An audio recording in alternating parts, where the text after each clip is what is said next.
Hey guys, happy Wednesday. This is Meredith coming to you with a message from your healthy voice. And I want to help you listen for God's voice by tuning into your healthy voice. And so I want to talk this week about stress, which is something I think we all struggle with.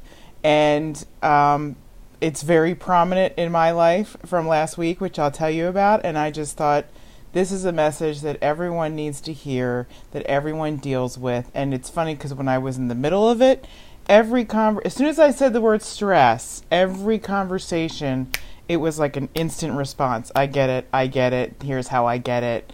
It was just really interesting. I even think it might be a book, but that's a whole other story. So I love this, I think it's acronym. Stress stands for someone trying to repair every situation solo. Great.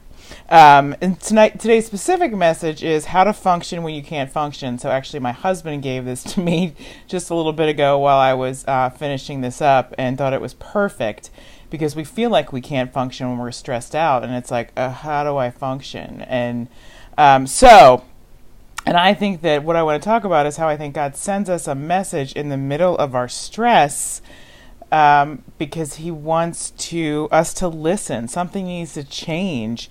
He wants to bless us in a different way than we had thought.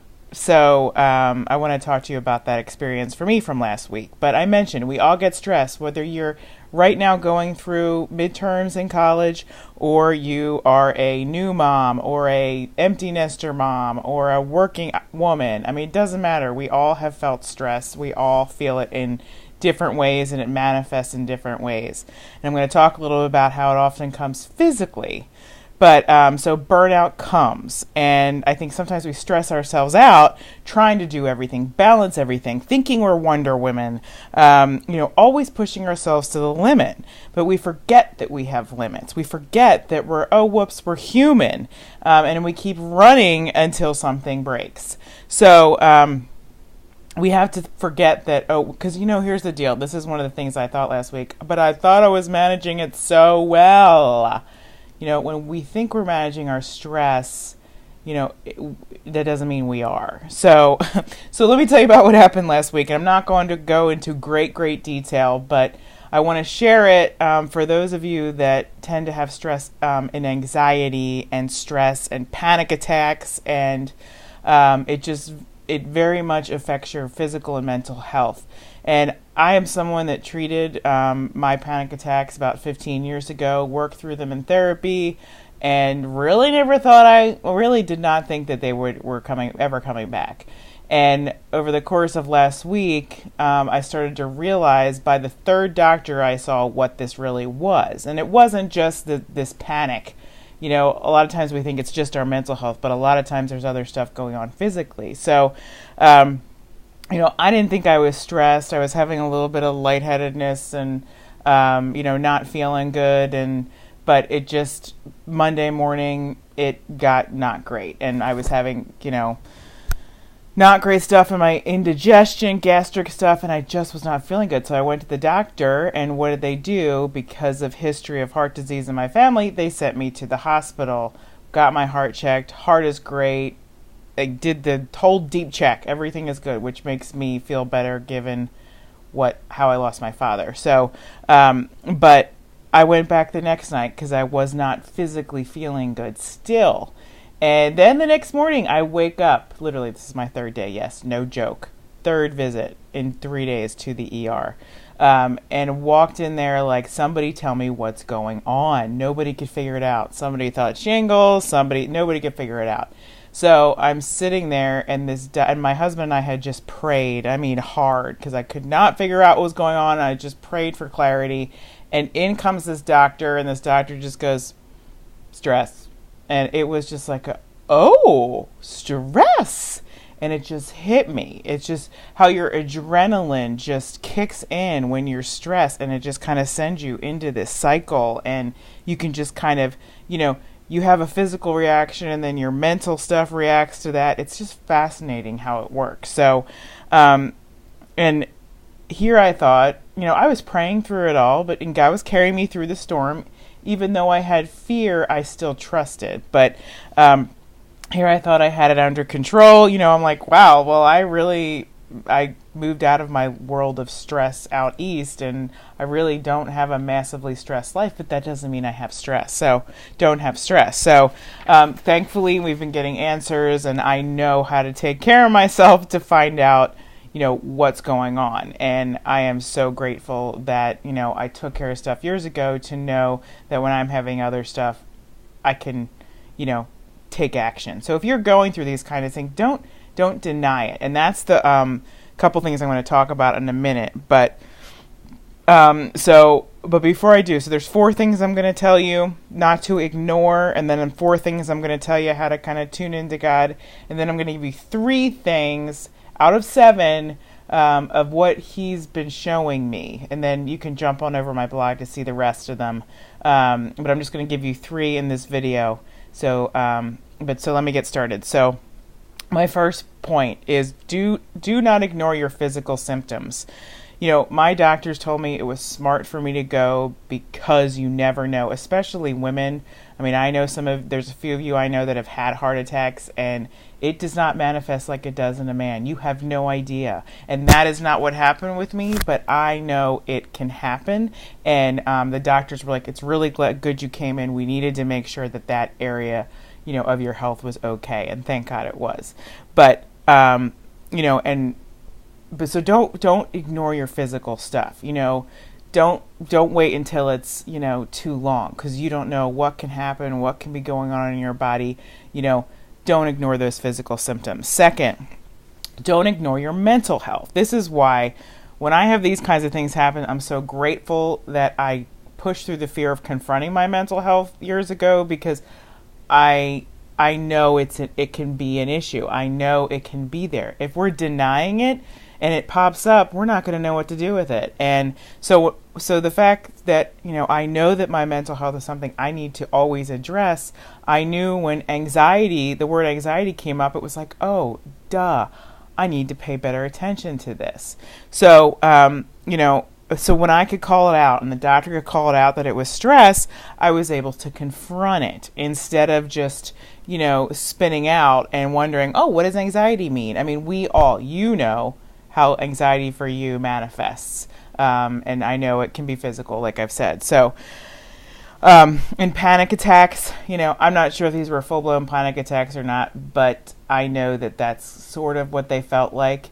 And, I just think it comes differently for all of us. So, third, you can't reduce your stress without looking at your schedule. You have to look at your schedule. I had to really get quiet and really take a look at my pride and my self-will and look at what in my schedule is pushing me over the edge. And my husband knew what it was. And, I still had to listen to what God thought it was. And so, am I cramming too much in? Is there something I'm doing, that I need to do, but something else needs to go in order for me to focus on that?